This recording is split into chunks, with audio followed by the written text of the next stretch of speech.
Bienvenidos a una experiencia educativa. Conoce, aprende y evoluciona. Sabiduría Popular con Ramón Albuquerque. Bienvenidos a Sabiduría Popular, el espacio donde la historia, la cultura y el conocimiento se entrelazan para ofrecerte una visión profunda de los temas que impactan nuestro mundo. Hoy nos sumergimos en el universo literario y periodístico de Gabriel García Márquez, el Nobel de Literatura que supo catapultar el alma de América Latina y sus complejidades. Más allá de sus novelas, Gabo también fue un agudo observador de la realidad geopolítica en su tiempo. El tema que nos convoca hoy es la geopolítica, un campo donde los intereses de las naciones, las ideologías y el poder se cruzan. Para debatir este fascinante y crucial tema, contamos con la presencia de Yasmín Cabrera, experta en temas internacionales, Eddie Skinner Osuna, abogado especializado en alta gerencia pública, Pedro Ledesma, analista de geopolítica, e Iván Gatón, reconocido catedrático y geopolítico a nivel internacional. En nuestro segmento cultural de la semana, analizaremos las guerras actuales, cómo han moldeado y siguen moldeando nuestro mundo y qué podemos aprender de ellas. Bien, por si no lo sabías, te contaremos todo sobre la imprenta, ese invento que revolucionó el conocimiento y la comunicación, transformando para siempre la historia de la humanidad. Acompáñanos en esta nueva entrega de Sabiduría Popular, donde el conocimiento es poder y la historia, nuestra mejor maestra.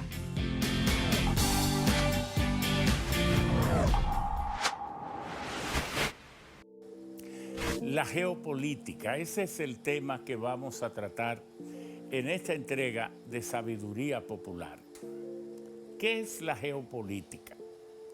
Es el conjunto de actividades que ejercen los estados, vinculando la geografía física humana con la economía, con el ejercicio del poder, con la cultura, la ciencia, para producir un dominio cada vez más creciente. Y hay personalidades que en el mundo se han distinguido a través de los milenios, porque uno pudiera decir, si Aristóteles o el mismo Platón no estuvieron entre los primeros geopolíticos, entre los primeros expertos, sobre todo Aristóteles, que fue profesor de Alejandro Magno, o para su tiempo Platón, que produjo textos y libros de los principales de su época. Pero el propio Cristo, ¿qué hizo Cristo? Unificar una serie de criterios con sus creencias divinas a las distintas regiones en que estaba dividido Israel, predicando que una palabra muy fuerte que pretendía modificar todo el código y las creencias de los judíos que estaban en el poder en un Israel ocupado por Roma, y él que venía a crear, según sus creencias, un nuevo orden que afectaba el poder.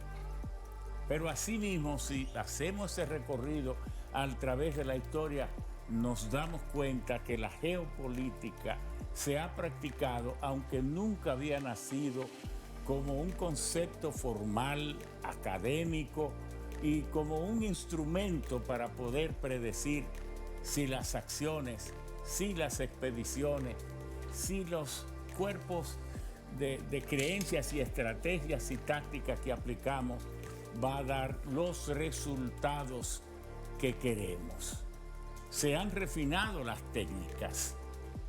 Modernamente uno puede decir, bueno, existió un señor llamado Rudolf Schelling o Kielen, como un sueco, que creó el concepto de geopolítica. Un hombre de mucho prestigio en la Universidad de Uppsala, pero luego vino un Russell que también contribuyó con su gran prestigio a fortalecer esto del concepto del espacio vital o del Lebensraum. El Lebensraum, una palabra alemana que quiere decir el espacio vital. Pero los geopolíticos han querido ser los maestros de la historia, pero al mismo tiempo los maestros de los que ejercen el poder. Y entonces usted tiene a un Horst Schäfer, un alemán genio, un políglota impresionante, pero además un escritor, un militar, un individuo tan extraordinario que estudió incluso órdenes secretas en Oriente y que los combinó hasta incluso ser el maestro, uno de los alimentadores del pensamiento de Hitler y de Rudolf Hess. Rudolf Hess.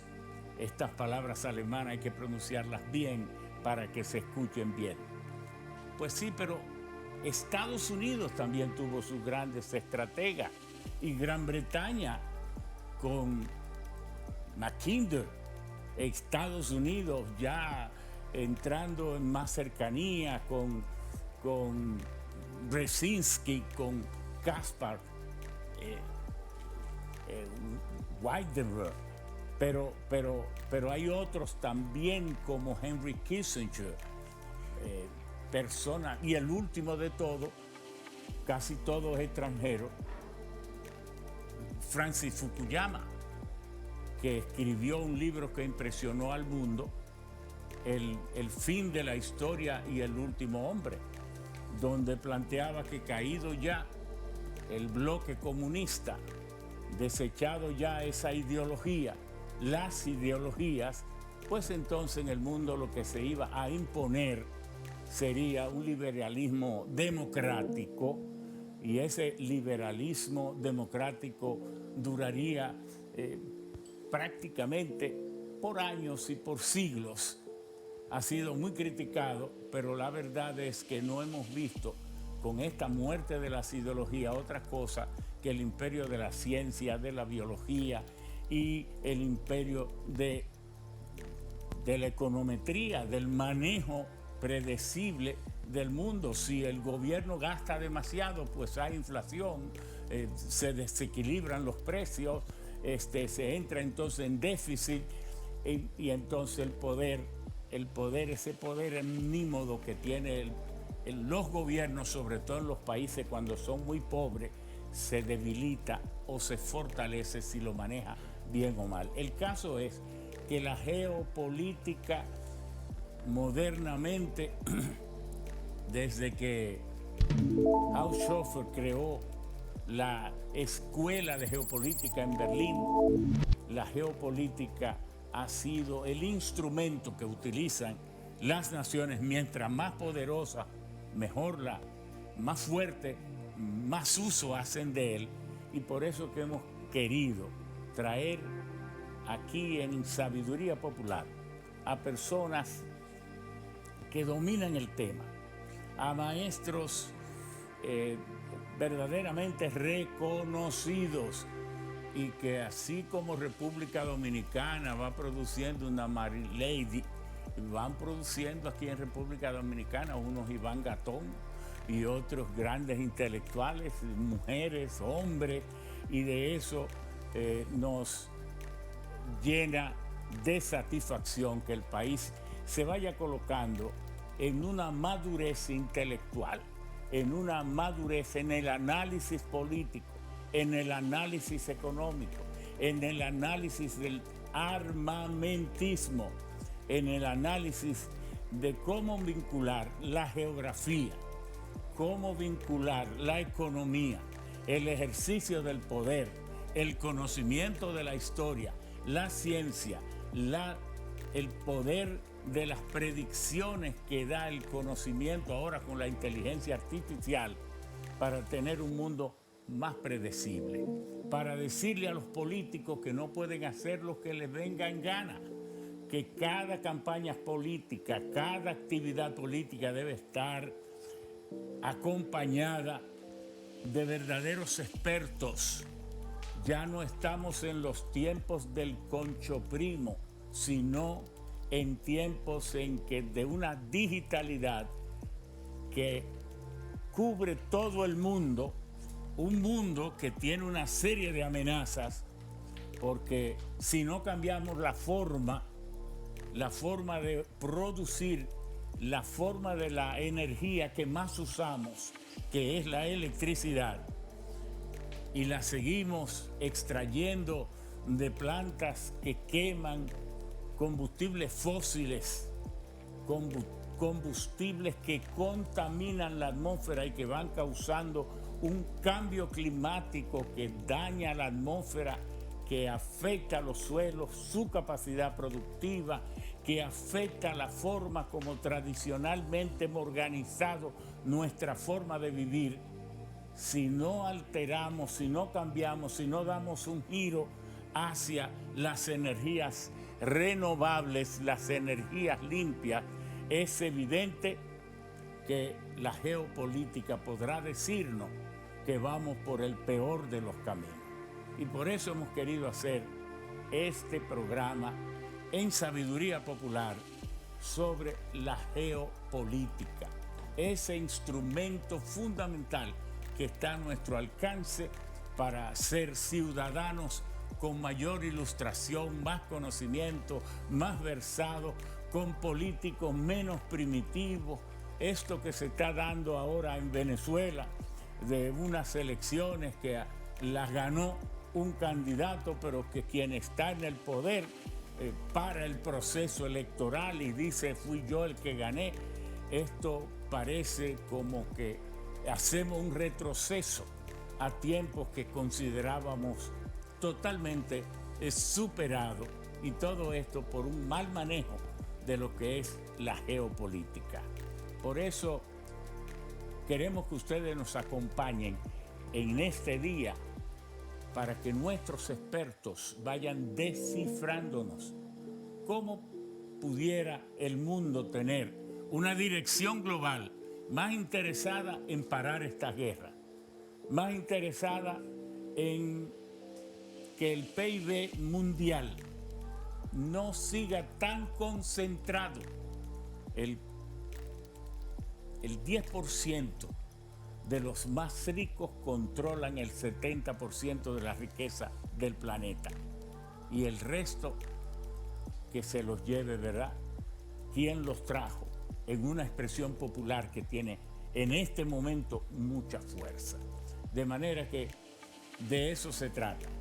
Vamos a hacer un programa que nos fortalezca y que aquí desde Radio Televisión Dominicana nosotros empecemos a educarnos en esos temas del día a día para que el dominicano, así como se destaca en el deporte, así como se destaca en el arte, también, cómo no, se destaque en esto que parece complicado, pero que en el fondo no lo es, la geopolítica.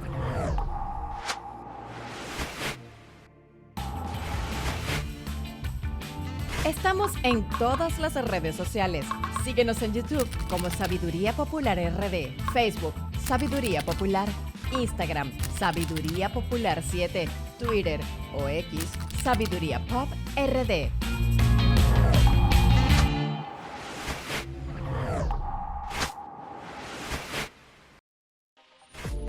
Cuatro cosas que no sabías de Gabriel García Márquez, maestro del realismo mágico. ¿Sabías que Gabo es uno de los 6 escritores latinos que recibió el Premio Nobel de Literatura? Gabriel García Márquez es el autor más traducido del siglo XXI. Empezó a estudiar para abogado y luego se cambió a periodismo. Tuvo 3 hijos, 2 varones, Rodrigo, Gonzalo e Indira, hija fuera de su matrimonio. El día 6 de marzo de 1924, cuando hubiese cumplido 97 años Gabo, se presentó su libro póstumo En agosto nos vemos. La imagen de Gabo está en el billete de 50,000 pesos colombianos. Gabriel García Márquez fue espiado por el FBI durante más de 20 años. Se considera el mayor autor del realismo mágico en la literatura. La obra más relevante de Gabo, 100 años de soledad, ha sido traducida cientos de veces y en más de 40 idiomas.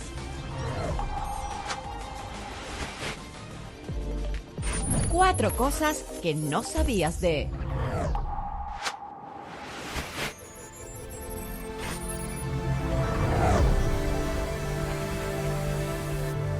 Siga disfrutando de Sabiduría Popular.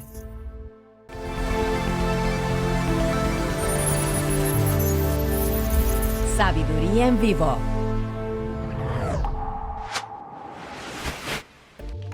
Por si te interesa.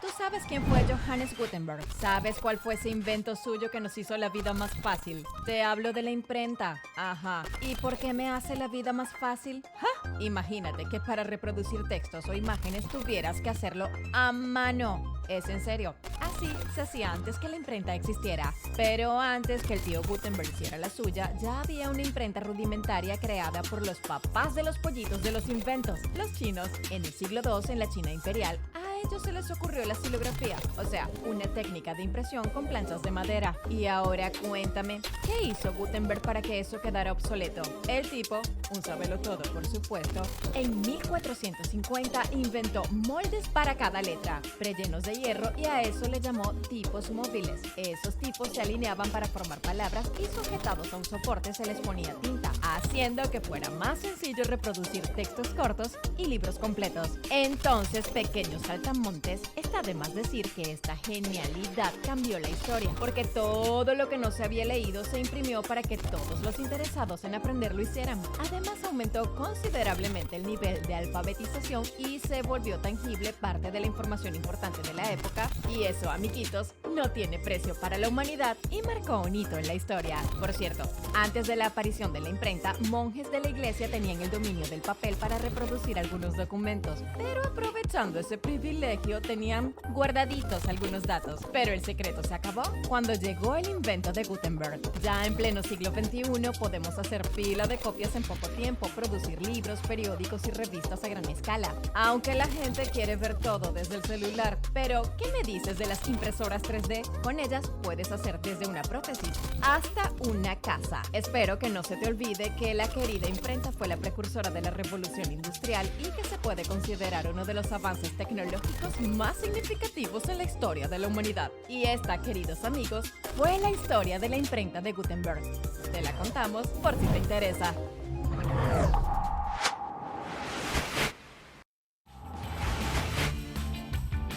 Estamos en todas las redes sociales. Síguenos en YouTube como Sabiduría Popular RD, Facebook Sabiduría Popular, Instagram Sabiduría Popular 7, Twitter o X Sabiduría Pop RD.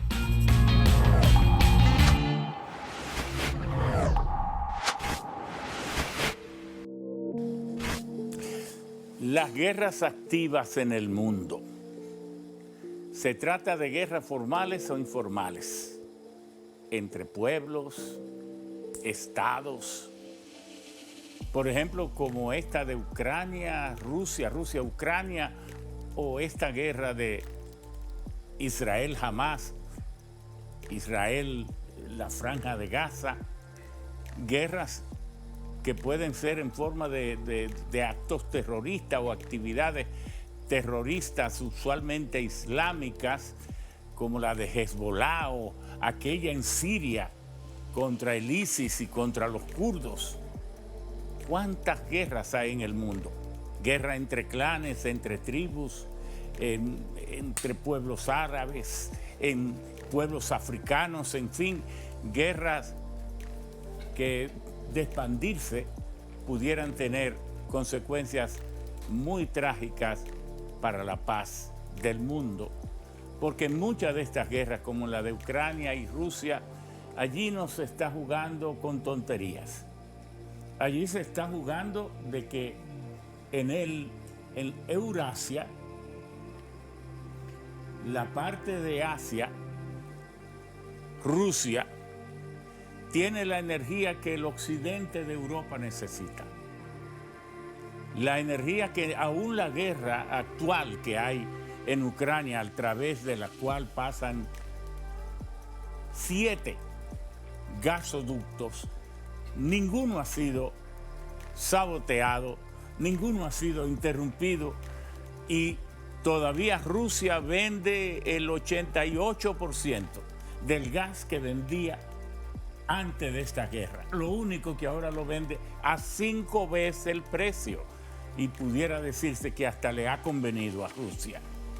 Son guerras de estimuladas por naciones poderosas en ocasiones por las mismas potencias globales para vender armas, para alimentar ese armamentismo al que se está incorporando en su desarrollo tecnológico en venta de armas la propia China, pero que Rusia viene haciéndolo desde hace tanto tiempo, Irán y otras naciones también.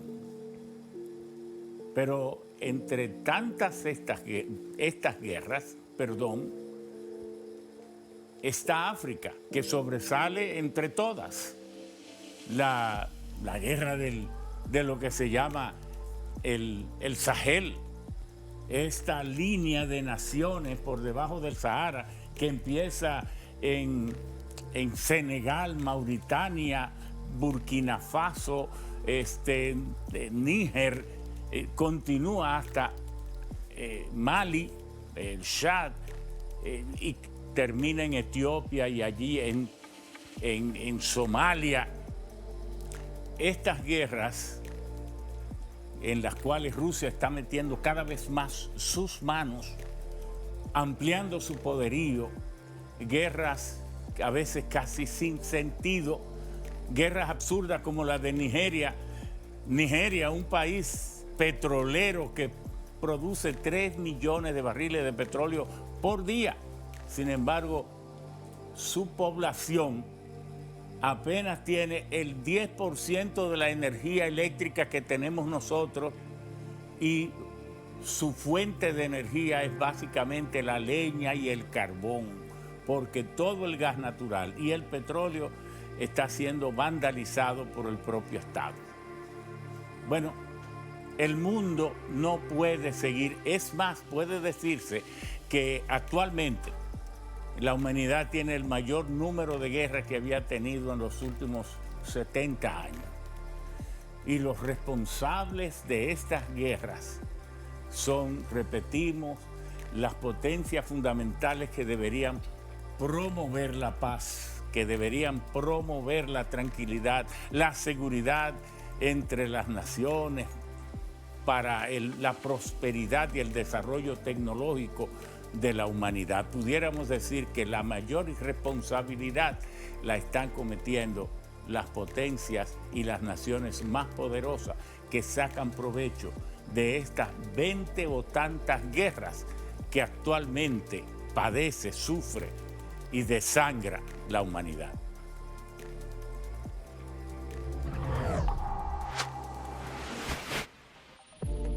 Cuatro cosas que no sabías de Gabriel García Márquez, maestro del realismo mágico. ¿Sabías que Gabo es uno de los 6 escritores latinos que recibió el Premio Nobel de Literatura? Gabriel García Márquez es el autor más traducido del siglo XXI. Empezó a estudiar para abogado y luego se cambió a periodismo. Tuvo 3 hijos, 2 varones, Rodrigo, Gonzalo e Indira, hija fuera de su matrimonio. El día 6 de marzo de 1924, cuando hubiese cumplido 97 años Gabo, se presentó su libro póstumo En agosto nos vemos. La imagen de Gabo está en el billete de 50,000 pesos colombianos. Gabriel García Márquez fue espiado por el FBI durante más de 20 años. Se considera el mayor autor del realismo mágico en la literatura. La obra más relevante de Gabo, 100 años de soledad, ha sido traducida cientos de veces y en más de 40 idiomas.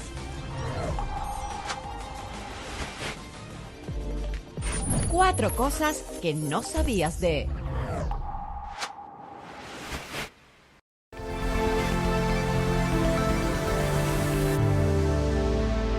Siga disfrutando de Sabiduría Popular.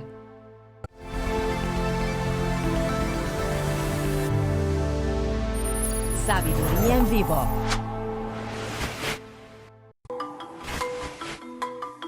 Hoy tenemos el honor de contar con invitados de renombre cuyas trayectorias y conocimientos enriquecerán nuestro debate. Nos acompañan invitados de lujo, altamente capacitados y conocedores del área que nos ocupa esta semana. Nuestra primera invitada es la experimentada comunicadora social Yasmín Cabrera, quien también es experta en temas internacionales y actual presentadora de noticias en el grupo ACD Media. Seguimos con Pedro Ledesma, un profesional altamente capacitado y proactivo con una sólida formación en ciencias políticas, geopolítica, defensa y seguridad nacional. Ha demostrado ser un analista competente y un facilitador en temas de geopolítica con un enfoque en Eurasia, Medio Oriente y el Caribe. Además, contamos con la presencia en nuestro estudio de Iván Gatón, un destacado diplomático y académico con una vasta experiencia en Derecho, estudios diplomáticos y asuntos internacionales. Nuestro panel se completa con un abogado experto en alta gerencia pública, Eddie Osuna, profesional con experiencia en transparencia, negociación y resolución de conflictos y en la calidad de gestión. Con estos distinguidos panelistas, estamos seguros que el debate de hoy será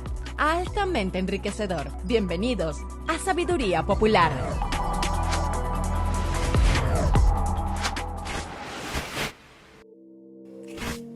Señores, muchas gracias por su presencia en esta construcción de un programa que entre ustedes y nosotros habrá de ser importante, contundente, para fortalecer nuestro dominio de un tema fundamental que es la geopolítica.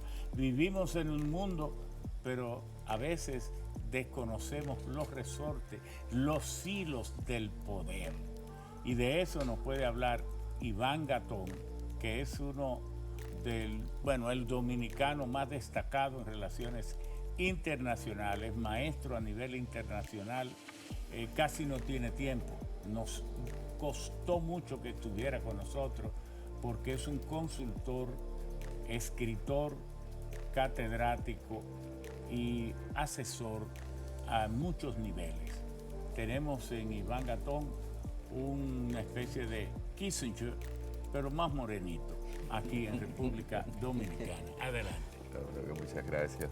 Para mí es un grato placer poder compartir con usted, don Ramón, y con los amigos televidentes esas inquietudes que forman parte de cada uno de los que habitamos esta primera civilización planetaria. Lo primero que hay que tomar en cuenta siempre es el contexto de cualquier análisis.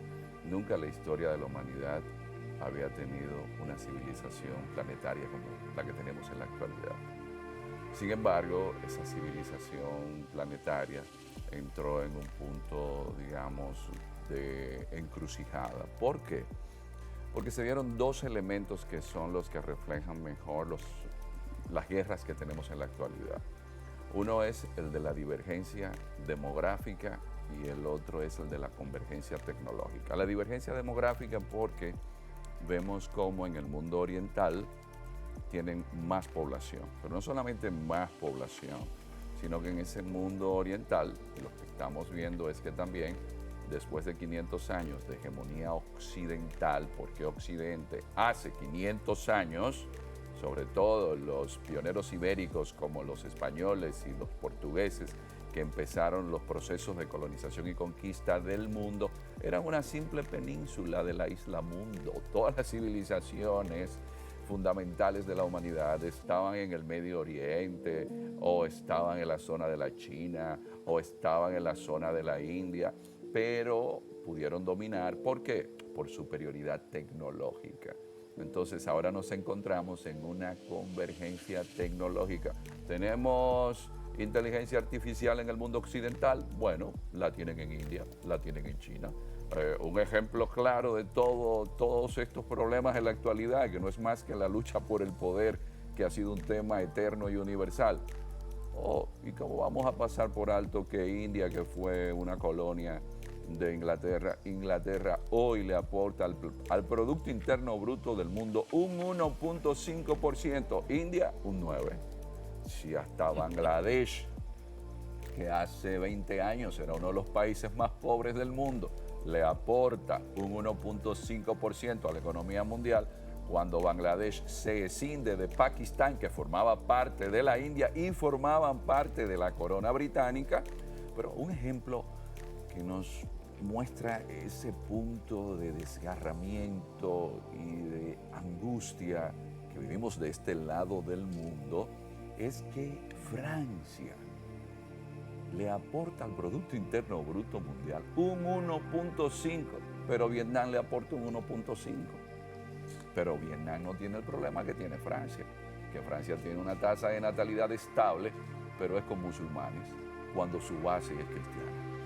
Entonces, Cuando seguimos mirando el planeta, nos damos cuenta, por ejemplo, Estados Unidos, que es un país bendecido por la madre naturaleza, producía en el año 1980 65 millones de toneladas de trigo.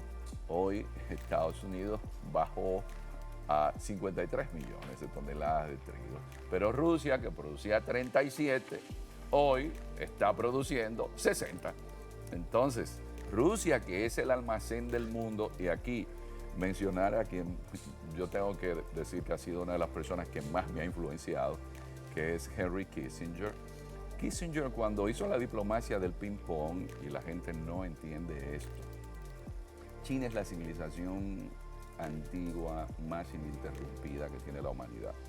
Cuando cayó la dinastía Qin, con Puyi en el 1910, que llegó el Kuomintang con Sun Yat-sen y que luego siguió Chiang Kai-shek, eso es como si el Imperio Romano hubiese caído en pleno siglo XX, porque ininterrumpidamente venían por miles de años. Kissinger planteaba que aunque China fuese comunista, había que hacer un acercamiento, y de ahí es que se inventan la diplomacia del ping-pong, que dicho sea de paso, el entrenador de esos muchachos que fueron a jugar ping-pong a China es de San Francisco de Macorís, que vive actualmente en Las Vegas, en Estados Unidos, apellido Rizik. Rizik. Sí, Rizik, es un dominicano. Sí, entonces claro. Kissinger se va a China, se reúne con Zhou Enlai, y ahí logra algo que perdió la administración Obama. La gran culpable de lo que está viviendo Estados Unidos hoy es la administración Obama. ¿Por qué? Porque pusieron a China en brazos de Rusia. Pero sucede que Rusia y China juntos llegan a un personaje que usted en su introducción mencionaba, Halford John Mackinder, que es el ideólogo de la OTAN, pero que es el ideólogo de la teoría geopolítica del Heartland, o la región cardial. Y que se dice que fue el maestro de Howard Schoffer. No, ese es el maestro de todos. Es su seguidor. Son seguidores. Desde que comienza lo que es la geografía política, porque después de que la Condamine y Duval comienzan a buscar la circunferencia de la Tierra, comienzan Livingstone, Speck, Barton a recorrer el África, que tenemos la geografía del mundo. Entonces Helen dice, hey, esto es geopolítica. ¿Y qué es la geopolítica? La geopolítica es la conciencia geográfica del Estado. Y si en el mundo, de aquí, de Santo Domingo a Moscú, usted llega más rápido que de Moscú a Vladivostok. A veces uno iba recorriendo el territorio ruso y uno decía, ¿y cuándo es que vamos a terminar? Kilómetros. Son 17 millones de kilómetros cuadrados, pero ahí está la mayor reserva de gas natural del planeta. Pero la gente no se da cuenta de que sin los rusos no hay comida porque producen fertilizantes. Claro. Pero que los rusos también producen petróleo, que los rusos tienen la mayor reserva de madera del planeta, pero Rusia tiene un problema, y es la densidad demográfica. Pero ¿qué sucede? Que Obama dijo que por ese problema de la densidad demográfica, entonces Rusia era un país insignificante. Pero ¿quién aprovecha entonces que Rusia tiene poca gente y ellos sí tienen mucha gente y pocos recursos naturales? China. Entonces la alianza ruso-china es lo que tiene en jaque el mundo de hoy. Pero hay una pregunta que yo, representando, creo, a nuestros oyentes, debo hacerla. ¿Será que hay pensadores en Estados Unidos que pretenden que un día pueden fragmentar a Rusia? 17 millones de kilómetros cuadrados, 142 millones de habitantes, que el 33% de los hombres mueren cada año por algún accidente vinculado al consumo de vodka, borracho y aterido del frío. Entonces, por eso tiene una expectativa de vida solo de 66 años, cuando le debería corresponder casi 80 por el nivel tecnológico que tiene. Es que se puede pensar que en Estados Unidos pretenderían fragmentar el territorio ruso. Eso lo planteó Brzezinski en el Gran Tablero Mundial. decía incluso que había que sacar a Ucrania de Rusia, porque eso lo hacía menos europeo, que a Rusia había que buscar la manera de fragmentarla, así como a China había que aplicar una teoría que es la de Speakman, la del Rimland. Es decir, China debe mantenerse dentro de su área, sin dejarle que tenga salidas a mares abiertos y que pueda hacer una proyección de poder. Lo que sucede es que aquí viene el elemento religioso y algo que, si lo vemos desde una perspectiva histórica universal, porque no podemos ver el mundo en 50, 100 años, no, perspectiva histórica universal. Hay una élite en Rusia, empezando por Putin, siguiendo por el patriarca Cirilo, que es la iglesia ortodoxa. Bueno, entonces esa es la élite. Me dice el control de este programa que su tema va fabuloso, pero que es mejor que usted tenga otra segunda participación, porque la curiosidad y la exigencia de nuestra audiencia,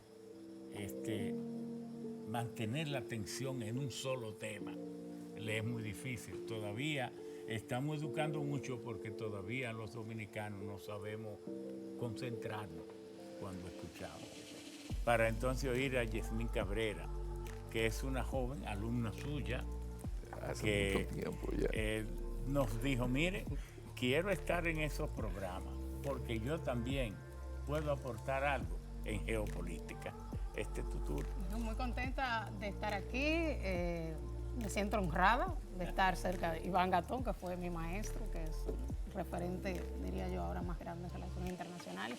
Pedro Ledesma, Eddie Skinner y, por supuesto, usted, Ramón Alburquerque, que para mí es un placer y qué bueno que estamos así aquí en el Canal 4, un canal para toda la familia, que revive, aportando, educando, dando ese conocimiento todos los domingos. Hilando un poco lo que hablaba el maestro Iván Gatón acerca del cambio en los centros de poder, me parece muy interesante también hablar de los actores no estatales. Hace años hablábamos de grupos terroristas, organizaciones internacionales, en cómo están cambiando la configuración, pero también las empresas multinacionales. Yo creo que ha cobrado vital importancia el tema de las multinacionales informáticas por la gran cantidad de información de los usuarios de Internet que tienen, que son capaces de cambiar incluso cursos de elecciones con las ventas de datos, la influencia. Es verdad que ya con el dominio que tienen las TICs y con el dominio que tienen esa plataforma como Facebook, como X, Instagram, todo eso, pueden influenciar hasta los cambios de poder y sobre todo las creencias fundamentales de los pueblos. Hay un tema de que polariza aún más la sociedad por el tema también del algoritmo. A medida de que grupos con determinadas creencias van buscando información de cierto tipo, te sigue apareciendo esa información. Entonces eso da apertura a grupos más extremistas y a menor conciliación en la sociedad. La preponderancia fundamental de ese grupo denominado GAFA, Google, Apple, Facebook y Amazon, que yo entiendo que son fundamentales hoy en día, que lo que hace es crear un decreimiento, un descrédito de algunos actores políticos. Entonces, ¿cómo se socava la estabilidad política de un país, la estabilidad económica, con sanciones económicas, guerras económicas, desde otro nivel, que no se sabe generalmente cuándo empieza esta guerra, que no es entre soldados, que no es avisada, que no es entre ejércitos, sino que un Estado puede socavar otro Estado, minar otro Estado de una forma no declarada. Y muchas veces nos enteramos de estos ciberataques, por ejemplo, de esas, también hasta de compras de empresas muy poderosas por parte de otras empresas de otros países. Y por eso también hemos visto medidas hacia un mayor proteccionismo estatal. O sea, los estados han entendido que esa interdependencia pone en riesgo su seguridad nacional. Vimos en el caso, por ejemplo, de los atascos de suministros en los tiempos del COVID-19, ahora con la guerra en Ucrania y Rusia, de cómo eso afectó toda la economía mundial y tuvieron que subir las alzas de interés en los países por la alta inflación, y eso con la consecuencia paralización de muchas economías. Entonces, ¿cómo es necesario volver a esa producción industrial para proteger esos sectores críticos. Un ejemplo de ello también, hablábamos en otro programa de la importancia, por ejemplo, de los semiconductores. Ahora para Estados Unidos es un sector prioritario, o sea, porque el mayor comercio lo tiene Sur Corea, Taiwán. No, para la producción industrial y digital, que es el 70% ahora de la producción global, los semiconductores son decisivos. Un carro hace 40 años tenía apenas 3 o 4 o 5 tal vez nódulos electrónicos. Bueno, ahora tiene cerca de 500. Pero fíjate que hay una ley especial de incentivo para esa producción, para no depender de esos países. Estados Unidos cometió un error a partir de 1985. Igual lo cometió la Unión Europea, externalizando, enviando esas tonterías a que fueran fabricadas en Asia, y entonces Japón, Morris Chang, agarró el tema y instaló la TSMC, que fabrica el 55% de los semiconductores, chips normales, y el 92% de los complejos. Tiene al mundo en sus manos, y por eso Estados Unidos da la mitad de su ejército por Taiwán. Así es. Y fíjate también otro aspecto que hace el mundo más volátil, más impredecible, que es el calentamiento global. No solamente la sequía, las inundaciones, los huracanes, la crecida a nivel del mar, que ve en peligro los países insulares, sino que también pone en la vista, en el punto, en el Ártico, por ejemplo, una zona que siempre fue de cooperación, pero ahora con el deshielo hay probabilidades de mayor producción, incluso de las rutas marítimas, que sería todo más cerca que tener que atravesar todo el centro. Pero el único país que tiene presencia militar en el Ártico, en Murmansk, es Rusia. Sí. Es Rusia. Pero bueno, pero también Canadá tiene, por su tremenda expansión, tiene las rutas principales cruzarán por Canadá. Así es. El Báltico, Canadá. Pero ya el mundo tiene la vista allí, incluso la OTAN se pronunció sobre esa incursión militar, o sea, esa base militar que tiene Rusia en el Ártico. Entonces, qué importante que esos cambios producidos por el calentamiento global y los esfuerzos que hacen los países, entre comillas, porque todas esas reuniones para mitigar los efectos del calentamiento global, pero se hace poco y ya se han flexibilizado muchas de esas medidas medioambientales debido a que sí se necesita relajarse, debido a que vimos esta crisis, por ejemplo, del gas y el petróleo en toda Europa occidental afectada por el tema de la guerra Ucrania y Rusia. Bueno, nosotros, Eddie, Sí. tú debes continuar. La pregunta lógica en todo esto es, ¿ha tenido éxito Estados Unidos al querer suspender las íntimas relaciones que ya tenía Rusia con Europa occidental? Porque lo más lógico, lo decía el maestro Iván, si es Rusia la que tiene el 40% de la reserva de carbón del mundo, el mayor porcentaje de reserva de gas natural, de petróleo, de uranio, de los metales, la fabricación de automóviles se vio afectada cuando inició la guerra de Ucrania por el paladio, porque los convertidores catalíticos, para que los gases que salen del motor del manifold no envenenen todas las calles y las carreteras, entonces pasan por un convertidor catalítico que tiene unos catalizadores de paladio para hacer reaccionar los gases. Bueno, como la mayor producción la tiene Rusia, hasta en eso, por eso lo menciono. Entonces Estados Unidos ha querido despegar, lo entiende que eso es un heartland, un centro neurálgico, y quería despegarlo de Rusia, pero no ha podido, porque todavía Rusia sigue vendiendo el 88% del volumen de gas que vendía antes de las conflagraciones estas. porque ustedes han oído si alguno de los 7 gasoductos que cruzan de Rusia a través de Ucrania, porque son 11. Lo que pasa es que el Nord Stream 2 fue saboteado, pero el Nord Stream 1, que está desde 2012 en operación, y hay 2 gasoductos a través de Bielorrusia y 7 a través de Ucrania. ¿Han oído si se ha saboteado uno solo el Nord Stream 2? Pero de los otros que están en operación, ninguno. No. Y Estados Unidos, para poder suministrarle gas a Europa, no puede. ¿Por qué? Porque aunque tiene el gas, tendría que licuar ese gas. Para licuar el gas natural usted necesita una planta criogénica, porque tiene que llevar ese gas a menos 162 grados centígrados.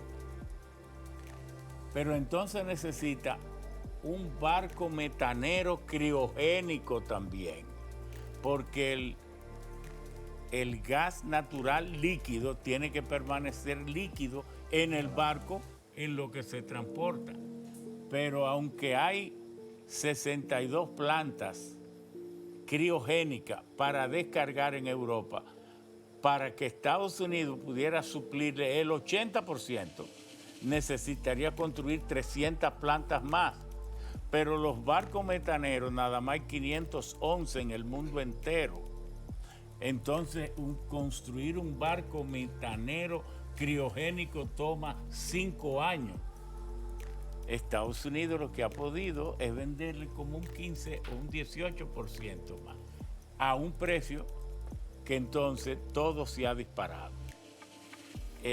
¿Fue un mal cálculo de Estados Unidos o un desconocimiento o hacerle una maldad para que Alemania entre en rojo en su crecimiento ahora económico? Se ha desplomado, entonces metiendo en dificultad toda esta nación, todo porque Alemania está ocupada por Estados Unidos militarmente y también Italia.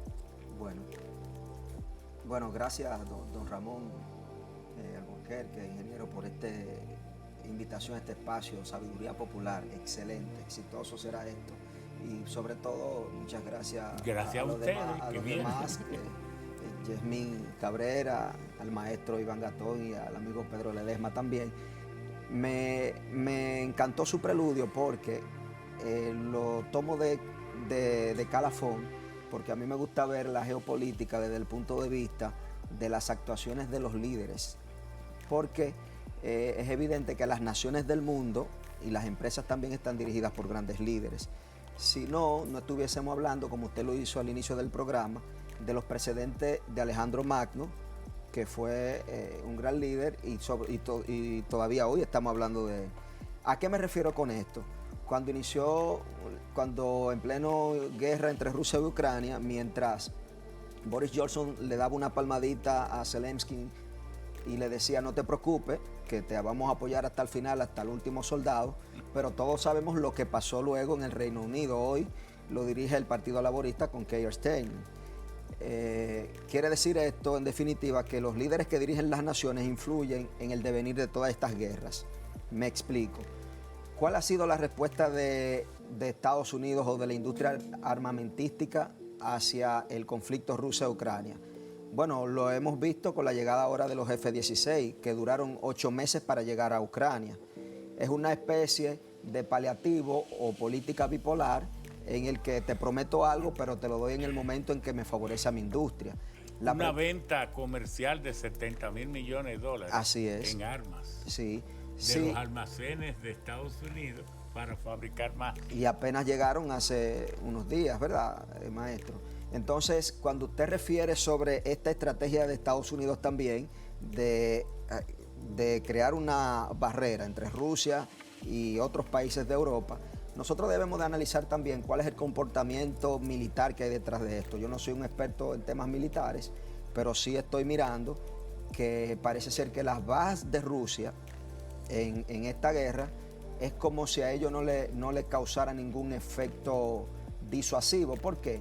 Porque en Rusia hay todo un sistema de que los más jóvenes creen en el servicio militar obligatorio inclusive, creen en la posibilidad de poner sus vidas en favor de esa causa que está promoviendo Putin. Ahora, ¿qué está pasando No, en que Europa? ha sido así. Los rusos en la Segunda Guerra Mundial se dice que pudieron haber muerto 62 millones. Así es. Y los rusos pusieron 32, 33. Ellos están, esa gente aman ese. Claro, entonces, ¿qué está pasando en Europa? Precisamente en España, sobre todo. Los jóvenes de España no creen en el servicio militar. Sí, entonces nosotros nos preguntamos, y viendo esto, una guerra mundial no le conviene al mundo, sobre todo a Europa y a Occidente. A nadie. Porque a nadie. Y es evidente que también el tema tecnológico es sumamente importante, porque usted bien ha mencionado que Japón, bajo el dominio de los semiconductores o chips, está dominando al mundo. Creo que en un momento No, escuché... Taiwán, con la TMS. Domina el mundo con estas tecnologías.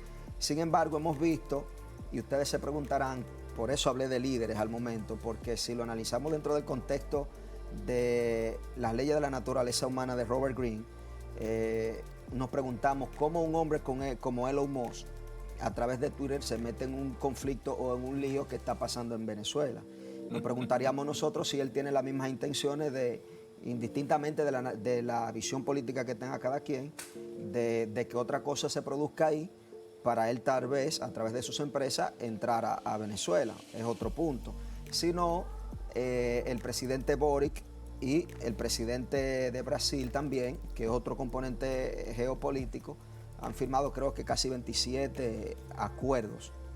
Entre ellos un interesantísimo que tiene que ver con un tema de biooceanía, donde desde ahí Latinoamérica y esa parte de Sudamérica tendrá un componente importante que variará todo el tema del comercio internacional.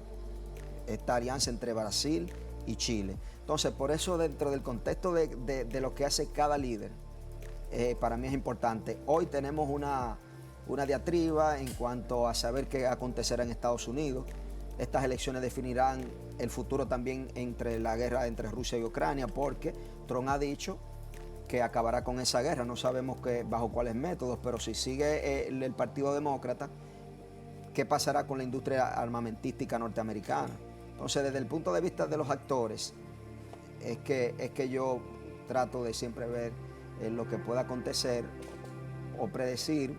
No diría predecir, porque predecir en temas geopolíticos es a veces hasta un insulto a los grandes intelectuales, ¿verdad? Porque cada vez le decía al maestro Iván Gatón, le decía, y mientras lo escuchaba usted en el set al inicio, yo le decía, pero el mundo cada día está más crispado. Y parece que es verdad que los conflictos, tanto a nivel comercial, armamentístico y en guerra, están llevando a la población del mundo a grandes deficiencias en materia de institucionalidad y las democracias que hoy. Ya acabamos de ver lo que pasó en Bangladesh, por ejemplo, que un hombre que es premio Nobel de la Paz, porque tuvo una iniciativa de Jung, es que se llama, sí, de a través de un banco sacar a millones de la pobreza. Fíjate cómo se refugia en la India, la antecesora, y ya él está asumiendo las riendas de ese país, porque el pueblo de ahí sí se lo está pidiendo. Entonces los líderes son importantes, los personajes son importantes en cada cosa. Pedro, ¿qué tú piensas? ¿Qué piensas? Antes que nada, don Ramón, agradecer la invitación, la presencia acá compartiendo con la hermana Yamín, el buen amigo Skinner y a mi amado y querido maestro don Iván Gatón.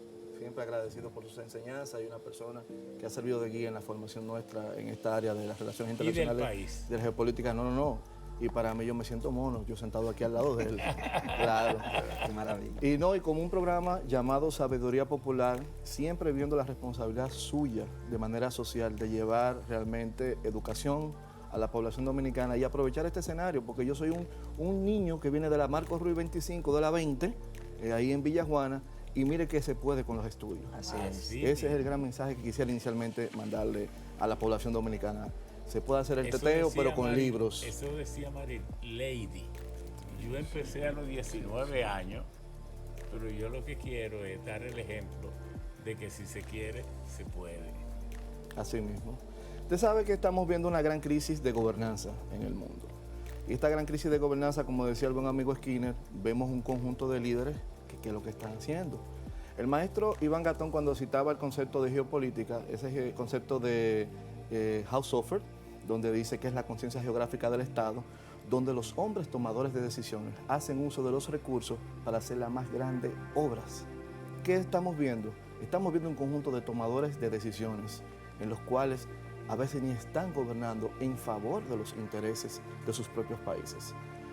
Podemos criticar significativamente lo que ha sido la política exterior del Partido Demócrata desde la administración Obama, como mencionaba el maestro Gatón, como esta acción geopolítica de la década de los 70, donde Henry Kissinger prevé una fricción por el famoso río Usurik, entre la antigua Unión Soviética y la China de Mao, y ahí aprovecha Estados Unidos, que hace ese famoso viaje que nadie sabía por dónde andaba Kissinger, de repente aparece en China y logra colar. Estamos hablando en un momento donde el comunismo y el capitalismo estaban en su más alta lucha ideológica, y logra separar tanto a la Unión Soviética como de China.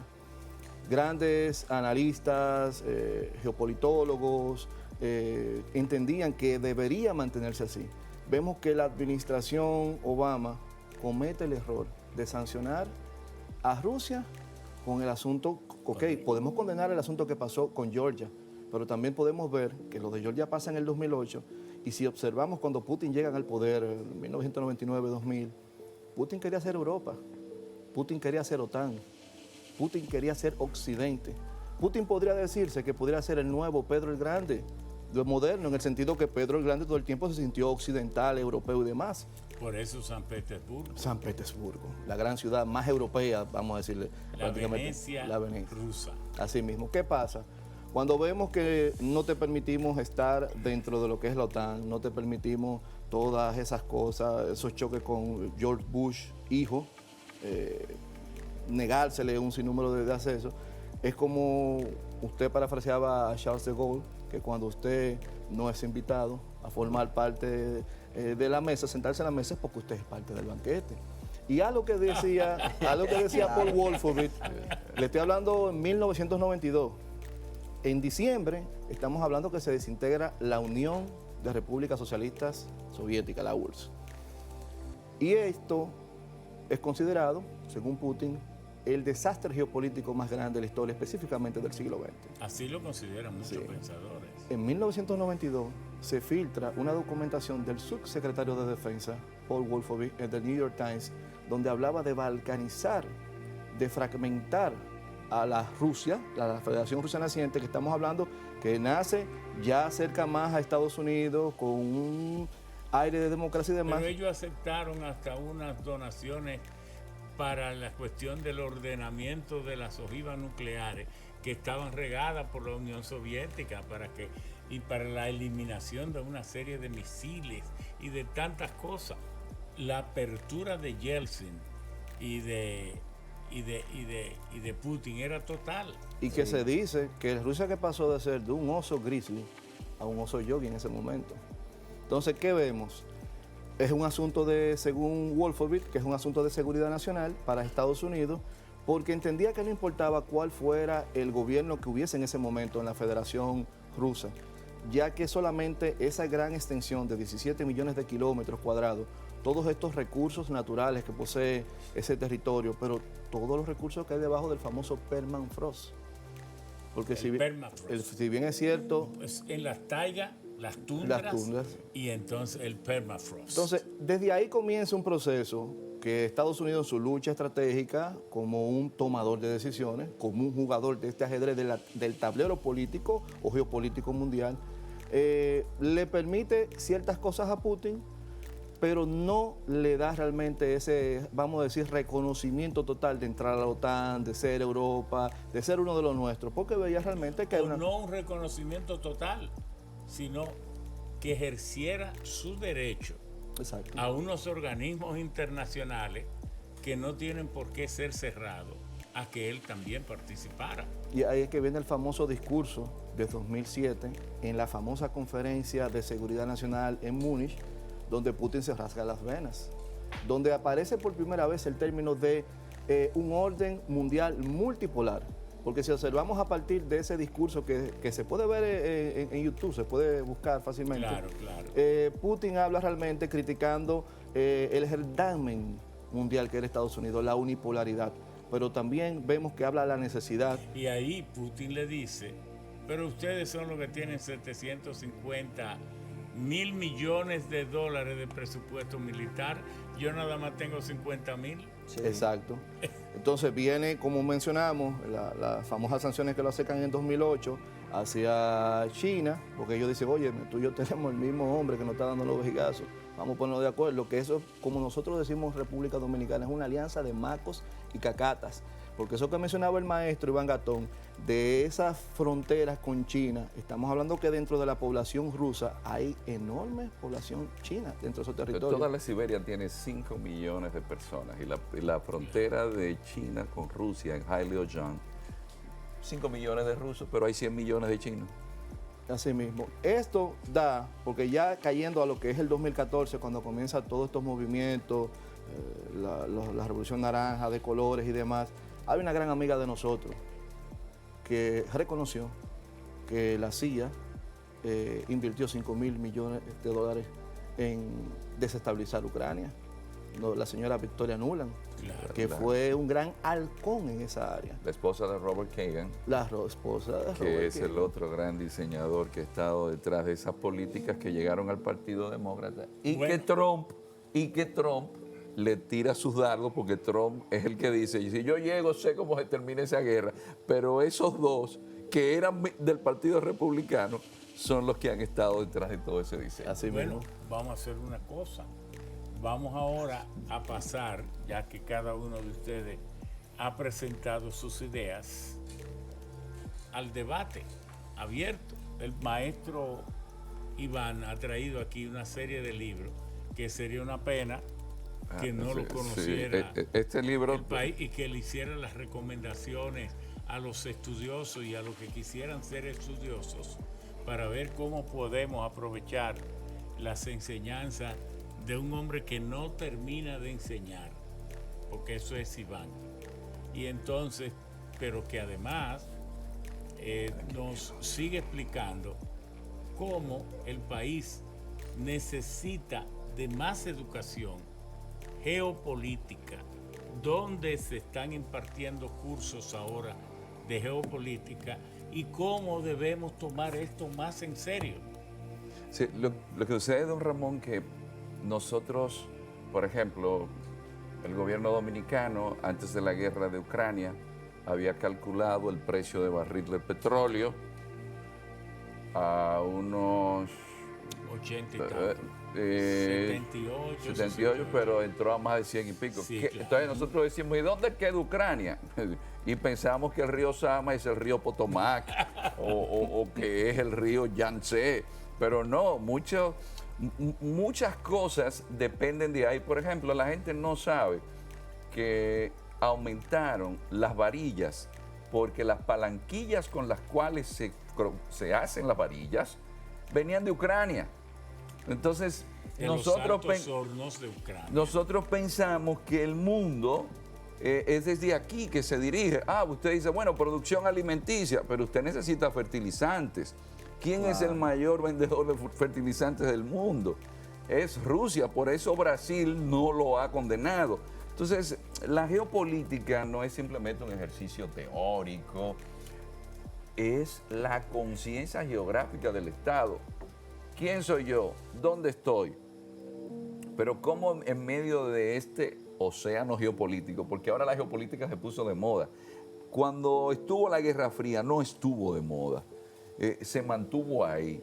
Pero ahora estamos en una encrucijada donde lo natural, todo el mundo está tratando de buscar sus intereses. Pero es un mundo que, como decía Yasmín Cabrera, usted tiene 200 millones de personas moviéndose por problemas de que hubo un ciclón que acabó en Centroamérica y la gente no tenía cómo seguir produciendo. Me voy para el norte, pero yo me voy a Marruecos y encuentro gente que tienen 6 meses caminando a ver si cruzan una valla para ver si vía Ceuta o Melilla. Usted dice, pero es que la frontera se necesita guardias serios, pero los de Europa son serios y le siguen cruzando. Y Europa entero está lleno de africanos subsaharianos. ¿Por qué? Porque donde está el pan está la patria. Ese ser humano se mueve a donde sea que haya comida porque el ser humano es un aparato digestivo que tiene un cerebro como anexo. Entonces la geopolítica nos enseña, oye, ubícate, primero comida, después tú tienes que garantizarle a la gente seguridad, tú tienes que garantizarle educación, pero ¿cómo tú haces todo eso si lo fundamental no lo tienes y si no tienes conciencia del mundo en el que te encuentras? Entonces por eso es que no se pueden tomar decisiones en este mundo interconectado si usted no tiene herramientas de este tipo.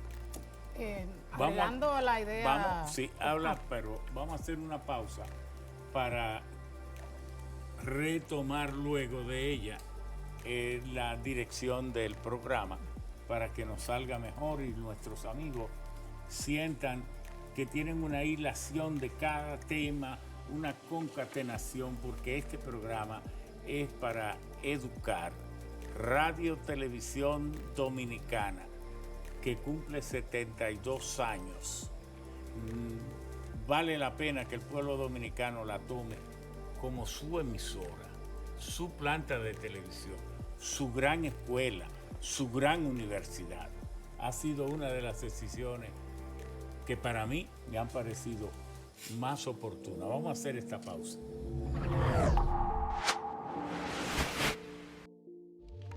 Por si te interesa.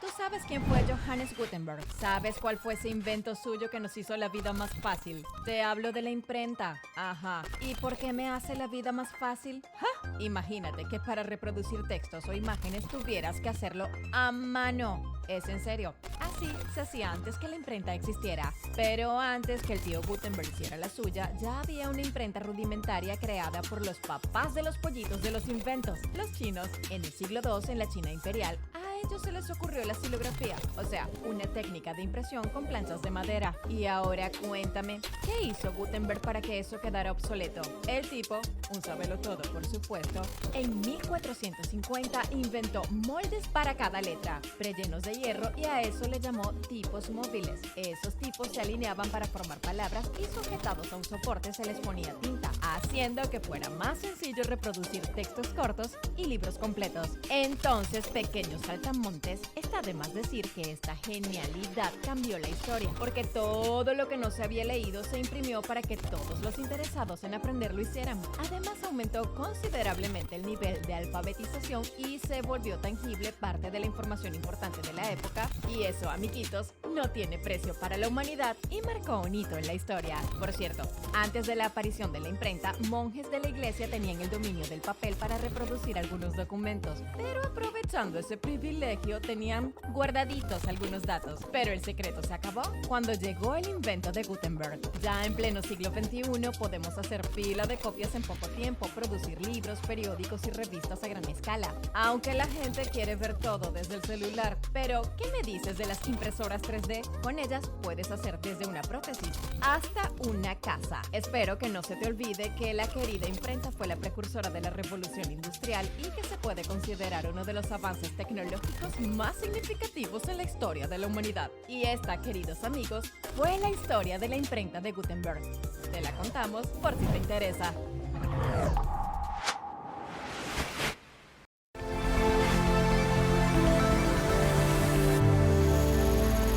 Siga disfrutando de sabiduría popular. Siga disfrutando de sabiduría popular. Conclusión de tema. Por si te interesa.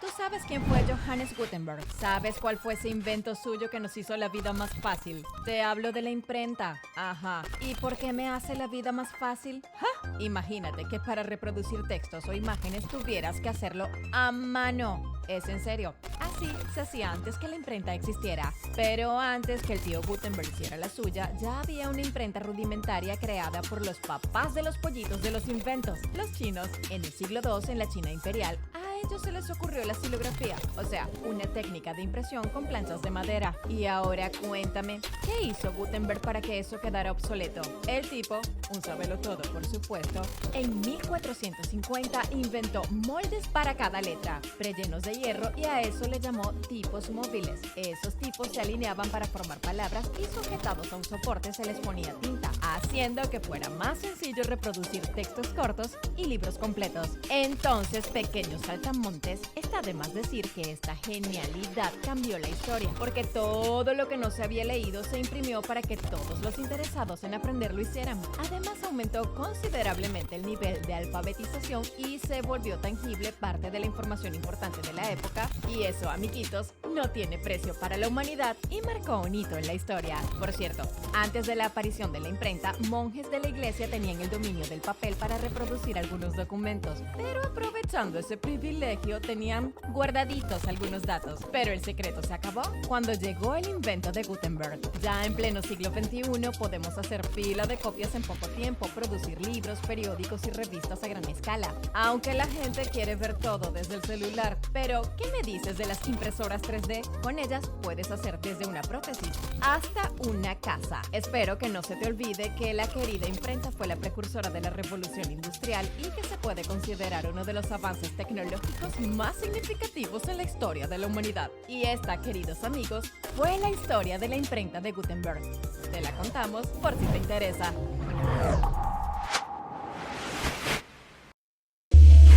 Siga disfrutando de Sabiduría Popular.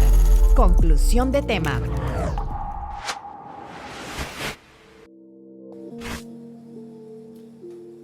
Bien, siempre cuando hay un debate, cuando hay varios participantes, alguien dice algunas cosas que los demás o cualquiera puede no convenir, no estar de acuerdo.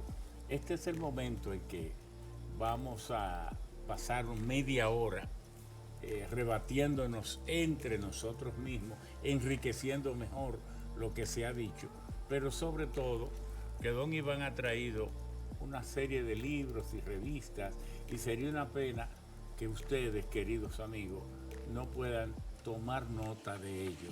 En 5 minutos para que don Iván nos explique. Bueno, este es un texto básico de geopolítica, es la venganza de la geografía.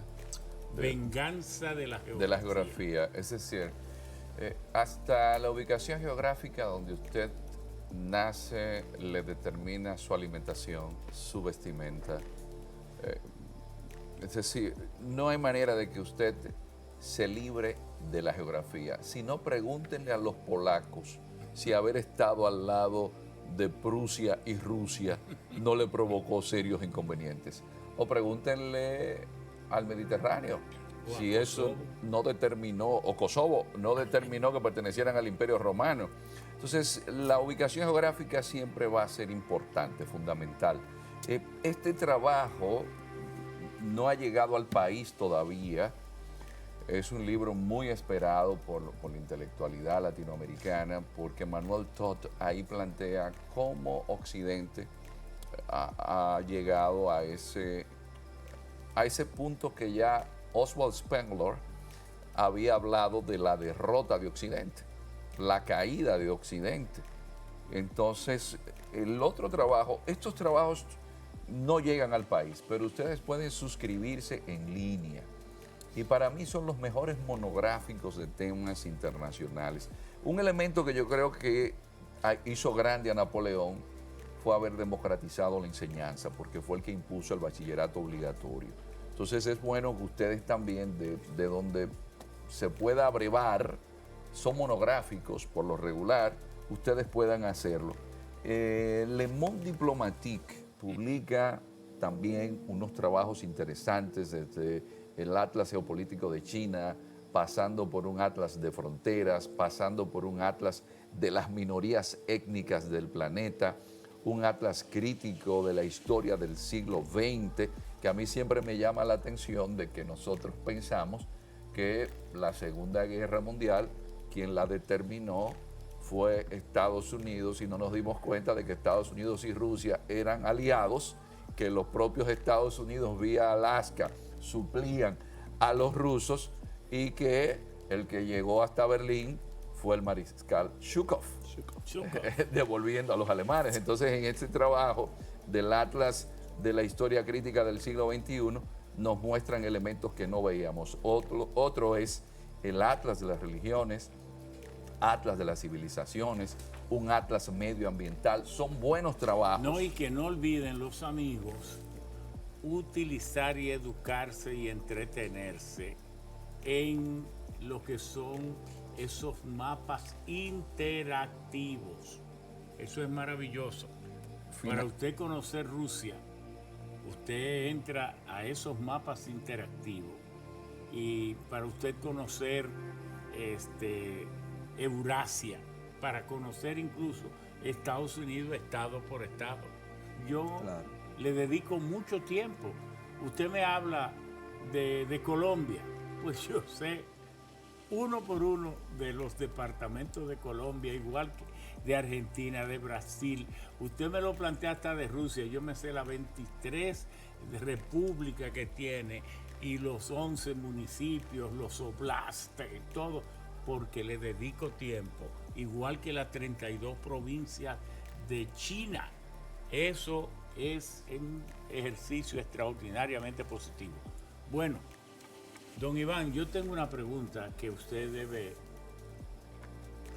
Estados Unidos, como decía mi abuela, está natagueando por no perder su hegemonía mundial. Pero ¿no será que ya el mundo jamás volverá a ser un mundo unipolar? Cuando terminó la Segunda Guerra Mundial, Estados Unidos emergió con el 50% del Producto Interno Bruto del mundo. Y por eso todos los organismos de control, de reunión, de coordinación del mundo se gestaron en Estados Unidos, la ONU en California, allí está en Nueva York, Rockefeller, pero allí también está el Banco Mundial, etcétera, etcétera. Y repartieron otras entidades, pero nacieron desde las decisiones en Estados Unidos. También se volvió unipolar ante la caída de la URSS, pero ya lo que fue no será más. ¿Qué le parece a usted? Es un proceso natural. Los imperios siempre se le da un periodo como de 70 años de hiperhegemonía, desde una perspectiva histórica universal. Hay imperios como el español que casi duraron 300 años. El imperio inglés, vemos que ya a finales del siglo XIX, el mundo que fue de la reina Victoria, ya Estados Unidos estaba desplazando a Reino Unido a finales de siglo. Entonces lo que sí nos encontramos en un mundo multipolar con un problema para el mundo occidental y que vino también más el énfasis a partir de la administración Obama, y fue la imposición de la agenda LGTBQ+. La gente no lo cree así. ¿Cómo? Sí. La administración Obama es quien impone como un derecho ya de cuarta generación, incluso manda directrices para que esta agenda sea aprobada. Pero ¿qué sucede? Que esto le ayuda a países como China, que tienen una visión confucionista, taoísta, budista, a que digan, no, mire, yo ni siquiera acepto afeminados en televisión. Ustedes pueden en la intimidad hacer lo que ustedes deseen, pero yo no. Por el otro lado, Rusia es heredera de Roma. Cuando los turcos otomanos llegan en el 1453 y toman Constantinopla, ¿hacia dónde se van los descendientes del Imperio Romano de Oriente? Se fueron a Rusia. Por eso es que Putin es ortodoxo y mantiene el apoyo y dice, no, es que Ucrania está con la agenda LGTB. Entonces, la gente no sabe que la agenda LGTB ha provocado una guerra civil incruenta en Occidente. Estados Unidos, Trump se dio cuenta que su nicho era la sociedad blanca, protestante, anglosajona, y eso quien lo inicia es la administración Obama. No es que no existiera, existía. El problema es ponerlo como un eje central en las políticas de Occidente. Porque David con Jonathan se dice que habían rasgos de una evidente homosexualidad. Es que lo han puesto ahí, lo han argumentado. Si usted Alejandro busca... Magno y todo, pero Y de lo hecho- que dice, esas cosas hazlas, pero no las digas. No, lo que pasa es que se ha tratado de tomar todos los principales dirigentes del mundo y decir que peleaban espada y no de bronce. Entonces han puesto Espada y no de bronce. una visión muy sexualizada del planeta, donde el sexo es algo de la intimidad y que apenas dura segundos. Entonces, cuando a los seres humanos usted le enfoca la vida en el aspecto sexual solamente, ¿qué viene la religión? La religión es el cemento social, aunque a usted no le guste. Y la religión dice, Trump, hey, cristianos, si no votan por mí, prepárense con Kamala Harris. Entonces, ese elemento de pérdida de hegemonía en base a que Occidente es cristianismo. ¿Qué pregunta? Decía que, de hecho, parte de la polarización política de izquierda a derecha, cuando en años anteriores se hablaba del aspecto económico, de mayor control de los mercados, mayor liberalización de los mercados, se ha centrado ahora en esa, yo diría, guerra cultural en el aspecto, mira, yo protejo la familia, yo protejo el matrimonio heterosexual, y los de izquierda están más abiertos con esa agenda LGTBI.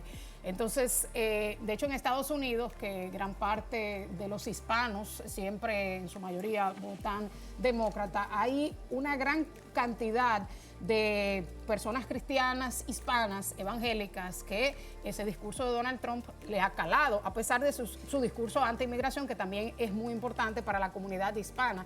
Entonces vemos grandes confrontaciones en el mundo entero, porque también en el caso de Europa. Pero Trump nunca ha prometido que va a sacar a los hispanos legales. No. Él dice que va a sacar a los ilegales, y eso hasta les gusta a los hispanos legales. Bueno, hay un tercio Para que está a favor de él, Claro. en ese sentido, pero hay otros que no, porque tienen familias, Claro. consideran que esas medidas son extremas. Pero a lo que iba era, en cierta medida, eso ha polarizado el tema de izquierda a derecha en Europa también, porque vemos, por ejemplo, la primera ministra de Italia que habla por la familia, los valores. Toda y- la derecha. toda la derecha. Además del tema migratorio, que ahí quería ahondar con lo que decía Iván Gatón, de que el cambio climático hace que las personas migren, pero eso ha tenido un movimiento inverso de proteger aún más las fronteras, y se ve un crecimiento Ahora, de ese eurosceptismo en Europa, valga la redundancia, con unas elecciones europeas que ganó mayoritariamente o avanzó bastante la derecha de los partidos europeos. Bueno, pero nosotros hablamos de geopolítica. ¿Y por qué no hablamos un poquito de la geopolítica local? Porque ese fenómeno migratorio mundial, 200 millones de seres humanos que andan buscando nuevos espacios en esta geografía, se está dando en esta islita. Claro. Pero nosotros entonces lo teñimos uno de odio, otro de un rechazo total, y no estamos intelectualizando lo que nos está pasando a nosotros mismos. Y lo que estamos es actuando con una pasión que a veces es irracional. No correspondería que veamos este fenómeno Haití, República Dominicana, dentro de una visión global, porque se parece mucho a lo que ocurre en el mundo. Desde luego, nunca debemos perder de vista de que es que República Dominicana obtuvo su independencia de Haití, y entonces la mayor fuente de inmigración ilegal la tiene ahí al lado. Son tantos elementos de compartir una misma isla que ahora parece que los haitianos, como no han podido hacer lo que querían con el río Masacre o el río de Jabón, entonces lo están usando, destruyéndolos con extracción de arena. Pero ahí viene el elemento entonces importante en la geopolítica, que es el que más tiempo le he dedicado, y es la geocultura. ¿Y cuál es la geocultura? Es decir, la geocultura tiene un relato. Mientras nosotros los dominicanos nos damos el lujo de ver que Haití se siente orgullosa porque venció a Francia, pero nosotros vencimos a los ingleses. Penn y Venables, el que fundó Pensilvania, Penn, vino a esta isla. Claro, Paul Nizao, que fue la batalla de los cangrejos. Su padre, Frank. Sí, Frank, en el 1655. Sí, correcto. Y nosotros apenas la población nuestra era de 8.200 personas, pero Exactamente. Penn y Venables eran 9.000. Los vencimos a ellos. Vencimos a los franceses en Palo Hincado. Vencimos a los haitianos. Vencimos a los españoles en la restauración. Y con los americanos tuvieron que negociar con nosotros en menos de 50 años. Pero a los estudiantes nuestros no se les dice, siéntanse orgullosos. Ahora le quieren vender el cuento de que la independencia fue separación. No, eso fue en base a solvencia testicular. Eso fue peleando. Eso fue sacrificándose.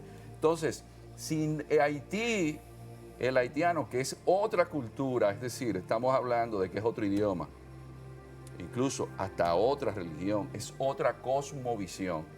Hey, la espada de Damocles nuestra es Haití. Entonces, ¿qué demuestra entonces la geocultura? Que espérate, a ti te están contando el cuento de una manera distinta. De hecho, un elemento fundamental es que si lo vemos desde la perspectiva del siglo XXI, una computadora tiene un hardware, pero depende del software. Bien. ¿Cuál es el programa que nosotros le estamos instalando a esos muchachos que están creciendo? Y al dominicano común, para que se sienta orgulloso de que la mayor densidad histórica en la modernidad está aquí, de que no es en Haití, que si usted busca todo lo primero, es más, el elemento más importante que se habla en la actualidad, que es el derecho internacional, surge de aquí, con el sermón de Adviento de Fray Antón de Montesinos que escribió Fray Pedro de Córdoba, y eso es lo que da en las leyes de Burgos, Valladolid, y luego todo ese proceso llega hasta los derechos humanos. No fue en Francia que se habló de libertad, igualdad y fraternidad, fue aquí. Pero ¿cuántos dominicanos han ido a donde ocurrió ese acontecimiento? No, pero los haitianos son los que venden que la isla entera siempre se llamó Haití. Pero Colón dice en su diario que esta isla que se llamaba Vecchio Bohío le puso la española.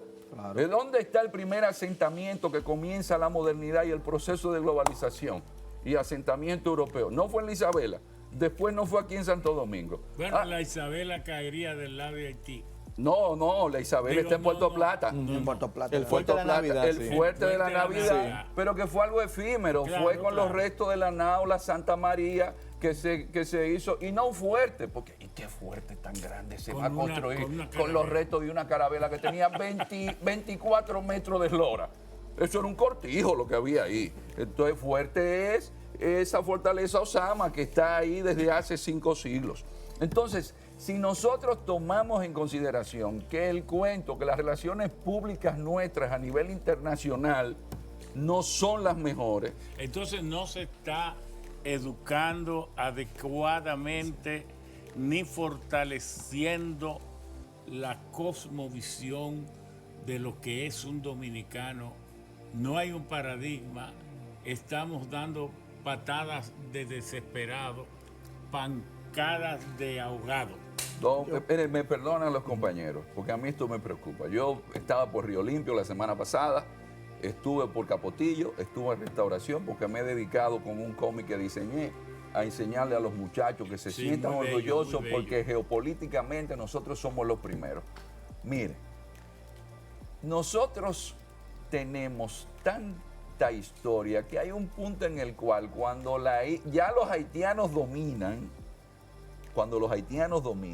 nosotros nunca aceptamos en esos 22 años llamarnos Haití, sino Santo Domingo Español. Es tan tal que Toussaint Louverture, que es el que lleva a cabo ese proceso, señores, nosotros aquí del lado español, porque lo que tenemos ese eslabón histórico desde que llegaron los españoles aquí, somos los dominicanos, era parte del ejército mulato, porque en Haití, del lado haitiano, un esclavo no vivía más de 7 y 8 años. Un haitiano que llega a una familia de Haití, se mudan en los Minas y son los negros Minas. Y eso los incluye Duarte, que era el blanquito, como dirían los jóvenes de ahora. Duarte, que era un popi, rubio, blanquito, incluyó a la gente de los Minas, incluyó a la gente de guerra, y su, de la ma- victoria y su mano de derecha sí. era un mulato que era Francisco del Rosario Así es. Sánchez. Sin embargo, la constitución haitiana plantea que el blanco no puede tener tierra. Pero los blancos tenían más tiempo viviendo ahí que los propios esclavos africanos. Pero nosotros fuimos un proyecto en el cual se incluyeron todos a un punto tal, y aquí el elemento de las relaciones públicas. En la vida republicana, don Ramón, los que más nos han gobernado son descendientes de haitianos. Más de un Claro, 50%. Ulises Geroli, Claro, Liz. Buenaventura Bay. Buenaventura Valls, Rafael Leónidas pero también Trujillo. Rafael Leonidas Trujillo Molina Balaguer. y Balaguer. Y el líder de masa más grande que tuvo este país fue José Francisco Peña Gómez. ¿Y nosotros somos los racistas? No. No, Entonces, exactamente. el elemento está en la historia como ¿Cómo se instrumento. cuenta? Yo ¿Y con- cómo se Según cuenta? cómo se cuenta. Yo considero lo que está viviendo el mundo, porque si bien es cierto, final del siglo XIX, las ideologías de izquierda, derechas y demás, que dice don Luis Pismontal, el presidente del Pacoredo, que la izquierda es un accidente que nace en la Revolución Francesa, hoy vemos que estas ideologías se han concentrado específicamente en globalistas y soberanistas. El globalismo está ahora mismo en un proceso de destrucción de lo que son los estados nacionales. Con esto fruto de la misma inmigración, ataque a la misma asunto de la familia. Y algo interesante que hay un dicho de Aldous Huxley, que es el que escribió el famoso Un hombre feliz. Cuando tú atacas la identidad y atacas la historia, automáticamente Ya. tú borras automáticamente la cultura. Lo que está pasando en la República Dominicana es un tema que no escapa a lo que acontece de manera mundial. Vemos lo que acaba de suceder ahora mismo en el Reino Unido.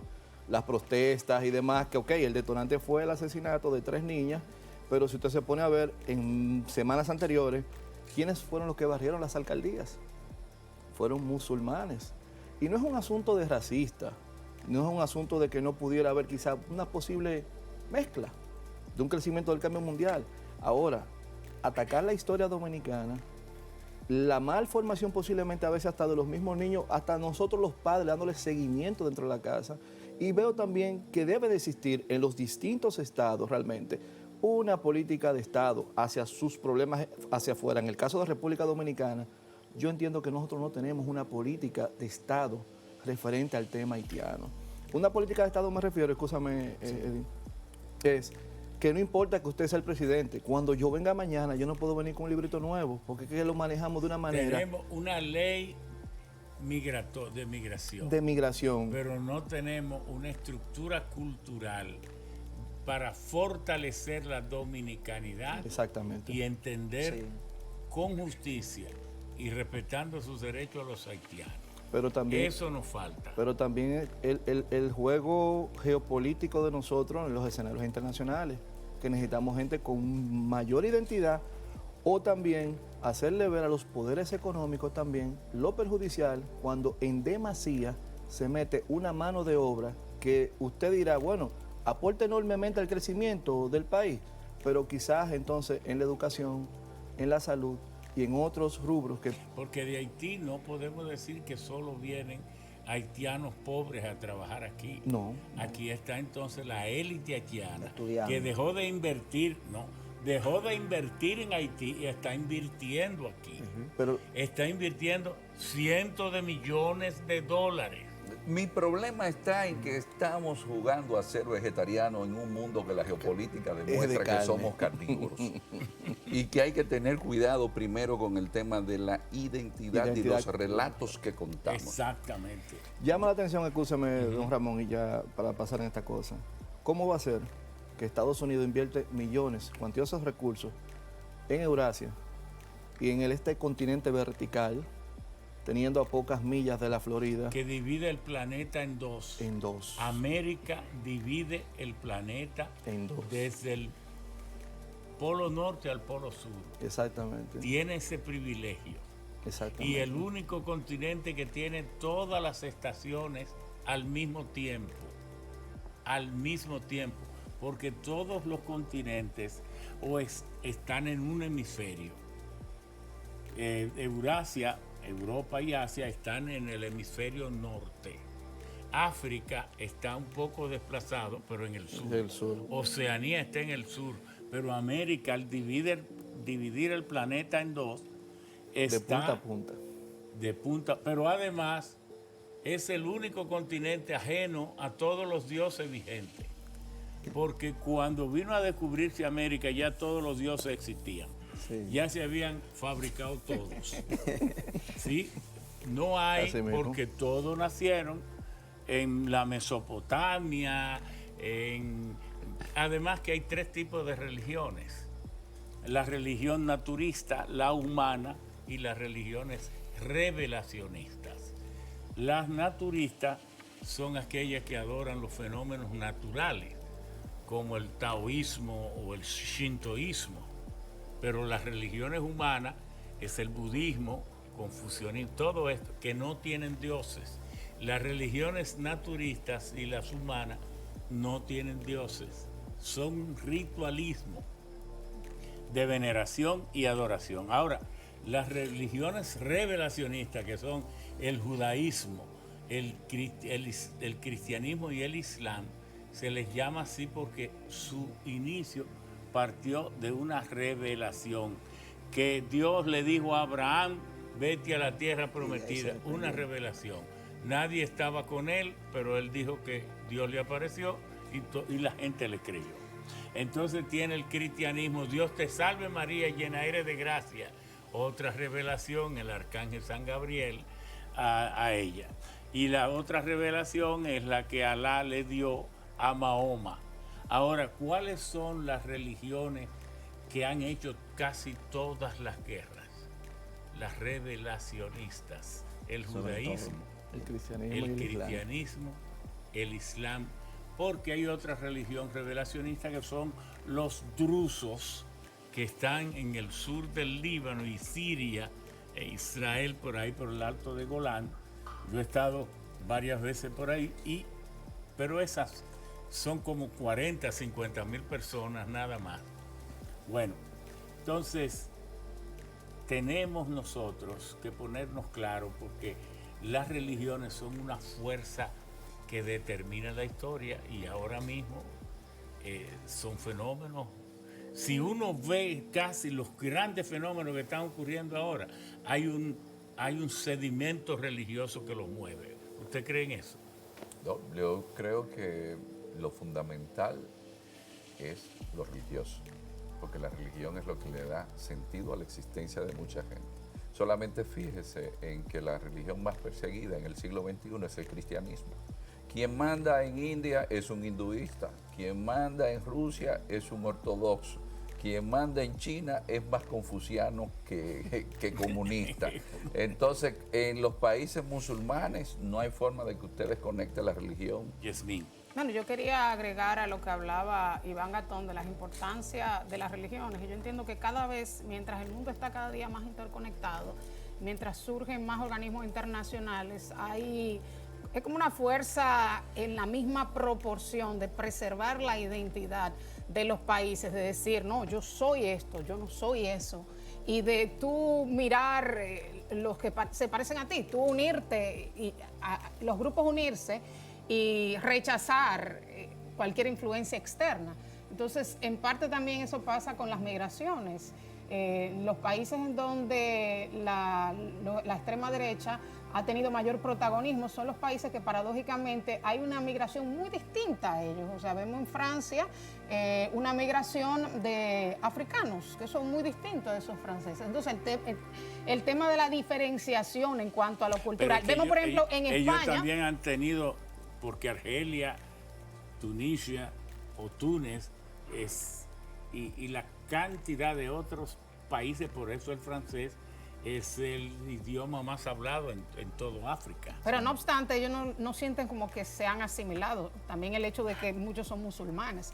Y vemos que, por ejemplo, en España sí ha calado, sí ha aumentado los partidarios de Vox, pero el latinoamericano se parece al español, entonces no tiene ese rechazo que tienen esos grupos de migrantes que son muy diferentes. Entonces podemos también extrapolar eso al tema de los haitianos. El dominicano ve al haitiano muy distinto en temas culturales. Y entiendo, me parece interesante la propuesta de Iván Gatón de fortalecer el sentimiento de identidad nacional, que en las escuelas públicas hayan directrices, o sea, que se estudie cívica, moral, y de que las personas defiendan más el patriotismo en República Dominicana, porque aquí hay mucha influencia del americanismo, los colegios bilingües, en muchas escuelas no se enfatiza el tema de la historia dominicana, sino más bien hay una gran influencia de lo internacional en el aspecto de la clase media, media alta, que va a colegio bilingüe, entonces no se está enseñando, no hay una directriz en cuanto a política pública de reforzar el tema de la identidad nacional. Y quería concatenar con el compañero que hablaba, por ejemplo, que el ruso se siente ruso y apoya a su ejército. ¿Por qué? Porque tiene añoranza de ese imperio, tiene añoranza de esa Unión Soviética. El soldado estadounidense es respetado cuando va en una calle. Es, tú eres miembro, tú eras un soldado. Entonces, tenemos que reforzar esa parte en República Dominicana. Que no se puede ser global si no se es local. Claro. Lo primero que se trabaja es la psiquis de la gente. Si usted no se siente cómodo porque sacó la nariz de su papá y usted aspiraba a la nariz del vecino, revísese. Usted tiene que sentirse cómodo con lo que usted es. Usted tiene que sentirse cómodo con el país que usted nació. Y a partir de que usted conoce su país, porque yo puedo hablar ahora mismo de Tanzania, pero yo sé dónde queda Villa Trina. Yo no puedo representar mi país si yo no conozco mi país. Si yo no conozco mi historia, a mí no me luce hablar de sumerios, acadios, babilonios. No, y ese es el problema que estamos teniendo. No nos damos cuenta que en la geopolítica una herramienta fundamental es lo que decía Pedro.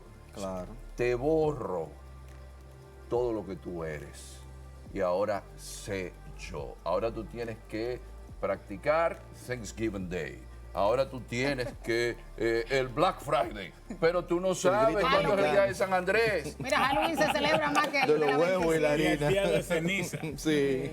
El miércoles de ceniza. No, y el Spanglish, ahora esas palabras en inglés. Aquí. No, y que Samuel Phillips Huntington, en su libro de Quiénes Somos, ¿Quiénes realmente somos? establecía claramente eso, de cómo el estadounidense en momentos de crisis ha recurrido a ese nacionalismo, a esa identidad. Y un ejemplo vivo de esto está ahora mismo en la reciente Olimpiada. Cuando usted veía los atletas, usted veía hasta la identidad en el gorro, en los lentes, en el cosa, es decir, están con esa bandera hasta en las mismas casas constantemente. Es decir, hay una identidad muy fuerte en ese Bueno, aspecto. yo creo que nos hemos pasado aquí este tiempo, faltó tiempo, falta hablar más de la geopolítica, falta educación de geopolítica.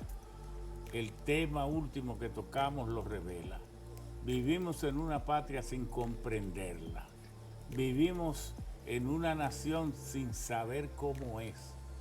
Y vivimos en un escapismo que mucha gente habla mejor de París porque lo conocen mejor que de República Dominicana, porque han cruzado mucho por la ciudad colonial, pero nunca se han tomado el trabajo de contratar un guía que le explique cada cosa, cada casa, cada monumento, cada pedazo de ladrillo que hay allí que tiene una historia. Entonces, ¿cómo podemos defender bien, con ilustración y con un amor auténtico lo que no conocemos? Ese es el problema.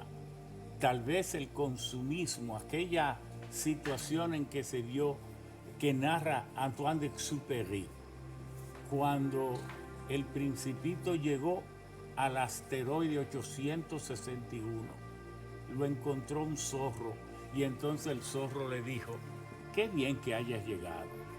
Y él le dice, ¿por qué? Yo soy un zorro. Dice, no, le dice el zorro al Principito, qué bien que hayas llegado. Entonces le dice, pero yo soy un niño. Dice, no, es que yo soy un zorro. Y entonces como tú tienes el pelo dorado y tú ves ese trigal, que las espigas son doradas también. Si tú me dices que vas a venir a las 4, yo en el deseo de que venga, cuando vea las espigas me acordaré de ti. Quiero que me domestiques.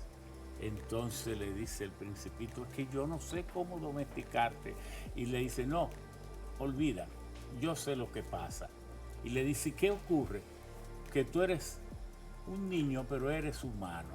y los humanos están acostumbrados a comprar las cosas hechas que venden en los supermercados. Y como no venden amigos hechos, tú no sabes de eso. Entonces, eso no debe ser. No venden países hechos, ni patrias hechas. Hay que hacerla. Entonces, esperamos que este encuentro de geopolítica se pueda repetir. Sé que va a ser difícil encontrar talentos parecidos para enriquecerlo, pero trabajaremos el tema. Muchas gracias y acostúmbrese a ver también a Sabiduría Popular por YouTube, donde usted, como decía el maestro de maestros, dile a la gente que lo pueden ver en YouTube, ya reposados en su casa con calma.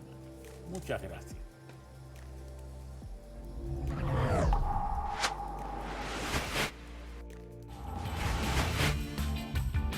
Estamos en todas las redes sociales. Síguenos en YouTube como Sabiduría Popular RD, Facebook Sabiduría Popular, Instagram Sabiduría Popular 7, Twitter o X Sabiduría Pop RD.